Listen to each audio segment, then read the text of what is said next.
सर्दियों की ठंडी रातें, बाजार में सिर्फ दो मैगी वाले, एक पीयूष जो दिल से बनाता है गर्मा गर्म ताजी सब्जियों वाली मैगी, दूसरा बलबीर जो सस्ती बेचता है लेकिन घटिया। पीयूष की ईमानदारी बनाम बलबीर की धोखेबाजी। आओ भाई लोग आओ, आज की स्पेशल मैगी तैयार है। ताजी ताजी सब्जियां, ढेर सारे मसाले, घर जैसा स्वाद, ठंड को एक झटके में भगा देगी। गरम गरम ले जाओ, हाथ जल जाएंगे लेकिन दिल गर्म हो जाएगा। वाह पीयूष भाई, क्या बात है, तेरी मैगी तो जादू है यार। ठंड में भी पेट गर्म हो गया, मन भी। एक और प्लेट बना दे, घर ले जाऊंगा। पीयूष भाई, तेरी मैगी के बिना तो सर्दी सहन नहीं होती।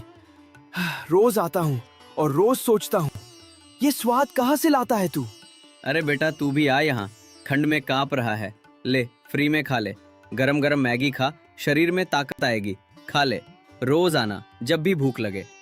ठंड में कोई भूखा नहीं सोएगा मेरे सामने। शाम ढलने लगी। पीयूष थका हुआ लेकिन खुश घर की ओर चल पड़ा। माँ, आज 1200 रुपए कमाए। देखो ना, जेब भरी पड़ी है। कल तुम्हारी दवा लाऊंगा, अच्छी वाली। बेटा, इतनी मेहनत करता है तू, थक गया होगा ना? आजा, चाय बना दूं? नहीं माँ, मैं ठीक हूँ। तुम्हारी तबीयत ठीक हो जाए, बस यही मेरी सबसे बड़ी कमाई है। आज रात अच्छी नींद आएगी। तू है तो सब ठीक है बेटा। तेरी मेहनत और ईमानदारी देखकर ऊपर वाले पर भरोसा और बढ़ जाता है। फिर एक दिन बाजार में हलचल मच गई। बलबीर की चमकदार बड़ी ठेली आई, वो भी आधे दाम में। आओ भाई लोग, आओ जल्दी। सस्ती मैगी, आधी कीमत में डबल स्वाद, गरम गरम, गर्मा गरम। खंड भगाओ, पेट भराओ, जेब भी खुश रहेगी। एक प्लेट सिर्फ 30 रुपए। कहाँ मिलेगा इतना सस्ता? आओ आओ, लाइन लगाओ। पीयूष भाई, सॉरी यार, आज बलबीर की सस्ती ले लेते हैं। ठंड में जेब भी ठंडी हो रही है। कोई बात नहीं भाई, जो अच्छा लगे वही ले लो, लेकिन स्वाद कभी भूलना मत। पीयूष, तेरी मैगी तो बेस्ट है, लेकिन आज पैसे बचाने हैं, कल फिर आऊंगा। अरे वाह, ये तो ठीक ठाक है। गर्म भी है, स्वाद भी ठीक है। 30 रुपए में इतना अच्छा, बढ़िया है यार। भाई, एक और प्लेट दे दे। स्वाद तो ठीक ठाक है, ज्यादा कुछ नहीं, लेकिन पैसे बच रहे हैं। ठंड में ये काम चलाऊ है। बढ़िया। देखा ना भाई लोग, सबको पसंद आ रही है। सस्ताई में भी स्वाद होता है। और ले लो, और ले लो। कौन कहता है सस्ता मतलब खराब? ठीक ठाक से ज्यादा क्या चाहिए? और ले लो भाई, स्टॉक खत्म होने वाला है। सस्ती मैगी, ठंड का दुश्मन। आओ आओ। शाम हो जाती है। पीयूष का ठेला खाली पड़ा था, बस कुछ ही मैगी बिकती है। बलबीर पीयूष के ठेले पर आता है। अरे छोटे भाई पीयूष, क्या हाल है? देखा ना, आज मेरी ठेली पर लाइन लगी थी। लोग चिल्ला चिल्ला कर कह रहे थे, ठीक ठाक है, बढ़िया है, सस्ती है। तेरी ठेली तो खाली पड़ी है। हाँ भाई, देख लिया। अच्छा लगा कि लोग ठंड में कुछ गरम खा पाए। अरे भाई, अब समझ गया ना, सस्ताई का जमाना है। तू महंगा बनाता है, ताजी सब्जियां डालता है, लेकिन लोग क्या चाहते हैं? बस गर्माहट और सस्ता दाम। मेरी मैगी ठीक ठाक है, काम चल जाती है। तू भी सस्ता कर ले, मैं तुझे मालू सस्ता दिला दूंगा। नहीं भाई, मैं वही बनाऊंगा जो दिल से बनता है। ताजी चीजें, अच्छा स्वाद। सस्ता करके धोखा नहीं दूंगा। धोखा? अरे भाई, ये धोखा नहीं, बिजनेस है। लोग ठीक ठाक कह रहे हैं मेरी मैगी को। कल भी आएंगे, परसों भी। तू देख लेना, तेरी ठेली पर कब तक लोग आते हैं। चल सोच ले, साथ मिलकर काम करेंगे तो दोनों कमाएंगे। धन्यवाद भाई, लेकिन मैं अकेले ही ठीक हूँ। जो मेरे साथ आएगा वो स्वाद के लिए आएगा, पैसे बचाने के लिए नहीं। ठीक है भाई, तेरी मर्जी, लेकिन याद रखना, सस्ताई जीतती है। अब जा रहा हूँ, कल फिर मिलते हैं। तू सोच लेना। पीयूष ठेला समेटकर घर की ओर चल दिया। कुछ दिन बीत गए, ठंड और बढ़ गई, लेकिन पीयूष की कमाई और घट गई। बलबीर की सस्ती मैगी ने बाजार पर कब्जा कर लिया था। पीयूष, 12, 2 महीने का किराया बाकी है। आजकल क्या हो गया तुझे? पहले तो जेब भरी रहती थी, अब क्या? कल तक पूरा किराया नहीं दिया तो सामान बाहर फेंक दूंगा, समझ गया? अंकल जी, माफ करना। सच में कोशिश कर रहा हूँ। बाजार में अब भीड़ नहीं आती, लेकिन 1 हफ्ते की मोहलत दे दो, मैं जरूर दूंगा। मोहलत? कितनी मोहलत दूं? पहले महीने भर की दी थी, फिर 10 दिन की, अब फिर? तू सोचता है मैं दान कर रहा हूं? मेरे भी बच्चे हैं, मैं भी ठंड में रहता हूं। कल सुबह तक पैसे नहीं आए तो ताला लगा दूंगा, समझ लिया? जी अंकल, कल तक कोशिश करूंगा, आपकी बात मानूंगा। कल सुबह 8 बजे तक पैसे चाहिए, नहीं तो देख लेना। कितना और इम्तिहान लेगा ऊपर वाले। माँ की दवा, किराया, खाना सब रुक गया। फिर भी सस्ता करके धोखा नहीं दूंगा। नहीं, नहीं कर सकता। बेटा, कौन था? मकान मालिक? फिर डांट रहा था ना? तू परेशान मत हो, सब ठीक हो जाएगा। नहीं माँ, कुछ नहीं, बस थोड़ी बात हो गई।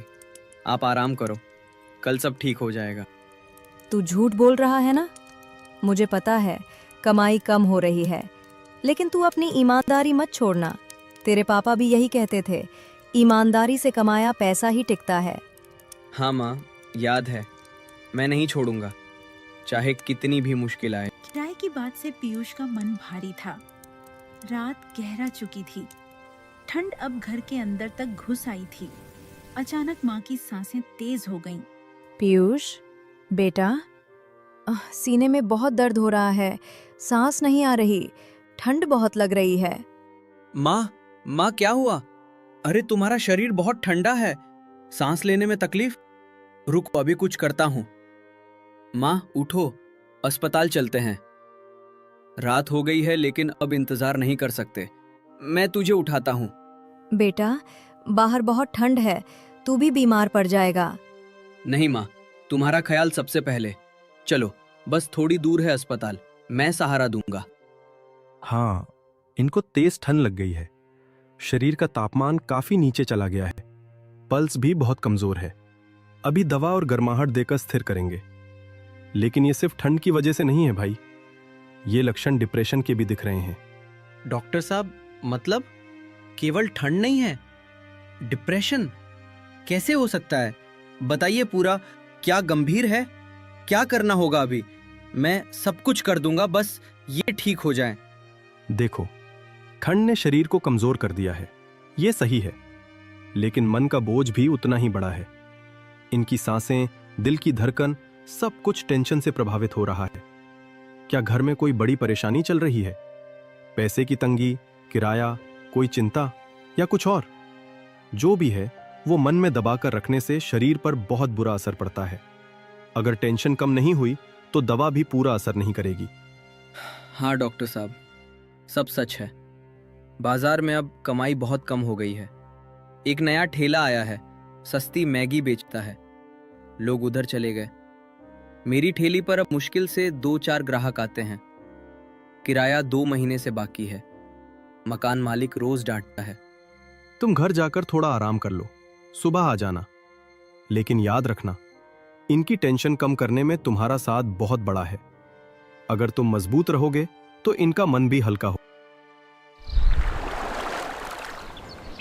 अगले दिन ठंड पहले से ही हड्डियों तक उतर चुकी थी।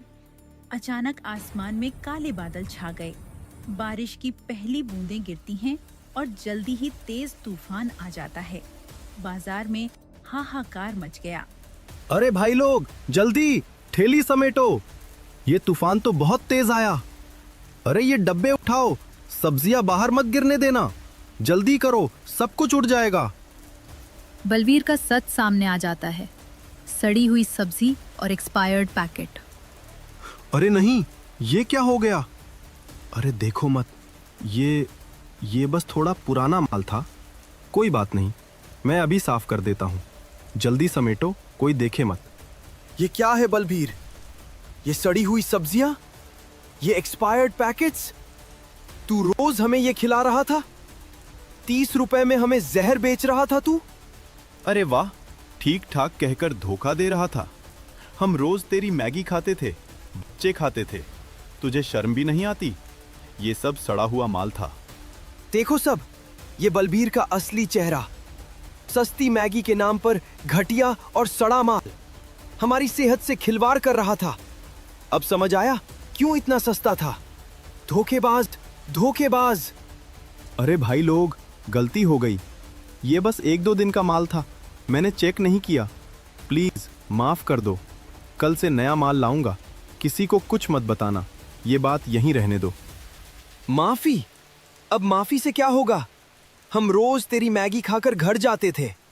तूने हमारी सेहत के साथ खिलवाड़ किया। ये धोखा है, पूरा बाजार जानना चाहिए। चलो सब, ये खबर फैलाओ। बलबीर धोखेबाज है, उसकी मैगी मत खाना। सड़ा हुआ माल बेचता है। कल से कोई उसकी तरफ नहीं जाएगा। ये क्या हो गया? सब खत्म हो गया। अब क्या करूंगा मैं? सबको याद आया कि पीयूष की मैगी में जो स्वाद था वो कहीं और नहीं मिलता। एक एक करके पुराने ग्राहक वापस लौटने लगे। पीयूष की ठेली पर ग्राहक लौट आए थे। उसकी ईमानदारी की खबर फैल चुकी थी। तभी एक आदमी तेज कदमों से आया, थका हुआ, परेशान, लेकिन भूखा। भाई, सॉरी टू डिस्टर्ब। मेरा पर्स कहीं खो गया है। पैसे, मोबाइल सब गया। अभी रेलवे स्टेशन जाना है, लेकिन भूख से मर रहा हूँ। क्या तुम्हारे पास से एक प्लेट मैगी खिला सकते हो? बाद में पैसे देकर चला जाऊंगा। बस अभी भूख नहीं सहनी। अरे भाई कोई बात नहीं, बैठो, अभी गरम गरम मैगी बना देता हूँ। भूखा कोई नहीं जाएगा मेरे पास। ले लो, ताजी सब्जियों वाली, ढेर सारे मसाले, खा लो आराम से। वाह भाई, क्या बात है। ये स्वाद तो कमाल का है। गर्मा गर्म ताजी सब्जियां, घर जैसा। मैंने इतनी अच्छी मैगी बहुत दिन बाद खाई। तूने तो मेरी जान बचाई। अरे सच में, ये मैगी तो जादू है। धन्यवाद भाई, बस दिल से बनाई है। खुश हो गए तो यही मेरी कमाई है। भाई सुनो, मैं पास के रेलवे स्टेशन के पास बड़ा ढाबा चलाता हूं। बहुत बड़ा। ट्रैवलर्स की बहुत भीड़ रहती है। तुम जैसे मेहनती और ईमानदार इंसान की जरूरत है। चलो मेरे साथ, वहां काम करो। मैं तुम्हें 25,000 रुपए महीना दूंगा। फुल पार्टनर जैसा ट्रीटमेंट, अच्छा कमरा, खाना सब फ्री। तुम्हारी मैगी वहां चलाई तो धूम मच जाएगी। क्या कहते हो, आओगे ना? सच में 25,000? भाई मैं तो सपने में भी नहीं सोच सकता था।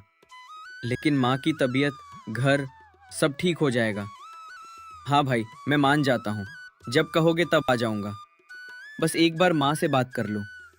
बस फिर कल सुबह 8 बजे रेलवे स्टेशन के पास आ जाना।